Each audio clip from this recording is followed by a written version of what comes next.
ঝড় বৃষ্টি নিয়ে সতর্ক বার্তা জানিয়ে দিচ্ছি আবহাওয়া সংবাদ রয়েছে। 3 বিভাগের দমকা হাওয়া সহ বজ্রবৃষ্টির আভাস, নদী বন্দরে সতর্ক বার্তা বিস্তারিত রয়েছে। দেশের উত্তরাঞ্চলের কয়েকটি বিভাগে ঝোড়ো হাওয়া ও বজ্রবৃষ্টির আশঙ্কায় নদী বন্দরগুলোকে সতর্ক থাকতে বলেছে আবহাওয়া অধিদপ্তর। সোমবার 20 এপ্রিল ভোর 5টা থেকে দুপুর 1টা পর্যন্ত দেশের অভ্যন্তরীণ নদী বন্দরগুলোর জন্য দেয়া পূর্বাভাসে এমন তথ্য জানানো হয়েছে। আবহাওয়া অধিদপ্তরের ঝড় সতর্কীকরণ কেন্দ্রের আবহাওয়াবিদ AKM নাজমুল হকের সই করা এই পূর্বাভাসে জানানো হয়েছে, রংপুর, ময়মনসিংহ, সিলেট অঞ্চলের উপর দিয়ে পশ্চিম বা উত্তর পশ্চিম দিক থেকে ঘন্টায় 61 থেকে 80 কিলোমিটার বেগে বৃষ্টি ও বজ্র বৃষ্টি সহ অস্থায়ীভাবে ঝোড়ো হাওয়া বয়ে যেতে পারে। এ কারণে এ সকল এলাকার নদীবন্দরগুলোকে পুনরায় 2 নম্বর নৌ হুঁশিয়ারি সংকেত দেখাতে বলা হয়েছে।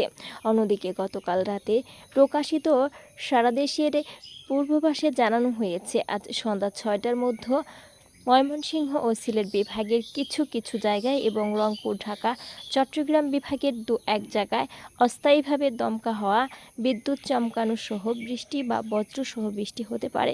সেই সঙ্গে দেশের কোথাও কোথাও বিক্ষিপ্তভাবে শিলাবৃষ্টির সম্ভাবনাও রয়েছে। এছাড়া দেশের অন্যান্য অঞ্চলে আংশিক মেঘলা আকাশ থাকতে পারে এবং আবহাওয়া প্রধানত শুষ্ক থাকতে পারে বলে জানানো হয়েছে।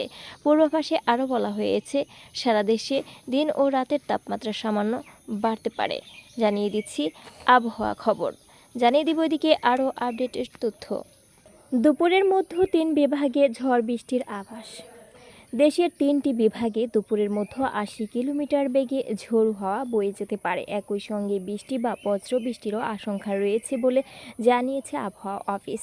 সোমবার 20 এপ্রিল দুপুর 1টা পর্যন্ত দেশের অভ্যন্তরীণ নদী বন্দরগুলোর জন্য আবহাওয়া অধিদপ্তরের দেয়া সতর্ক বার্তায় এই তথ্য জানানো হয়।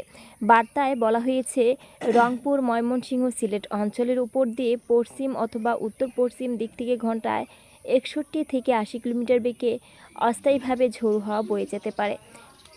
এ ছিল সুপ্রিয় বন্ধুরা আবহাওয়ার সর্বশেষ আপডেট খবর। আর